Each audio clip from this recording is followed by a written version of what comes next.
Belum lama ini Verrell Bramasta dikabarkan akan menikah dengan Natasha Wilona dalam waktu dekat. Hal itu bermula ketika Verrell Bramasta menyiapkan rumah di Sentul dan Bali untuk Natasha Wilona.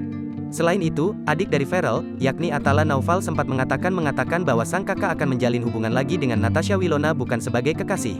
Karena ucapan Atala Naufal tersebut, isu pernikahan keduanya pun mencuat. Namun ternyata setelah dikonfirmasi dengan Natasha Wilona, dirinya justru terkejut dengan berita yang beredar.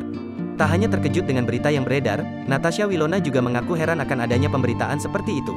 Itu dari mana pemberitaannya, ya ampun, ada-ada saja, kata Natasha Wilona dilansir dari YouTube Indosiar. Ditegaskan Natasha Wilona, dirinya tidak akan menikah dalam waktu dekat. Pasalnya saat ini Natasha Wilona sedang sibuk syuting dan banyak sekali kegiatan lainnya.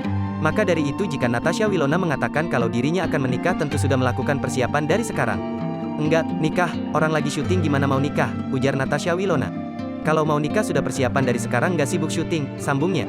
Diakui Natasha Wilona bahwa dari dirinya dan Verrell Bramasta tak pernah ada rencana dan berbicara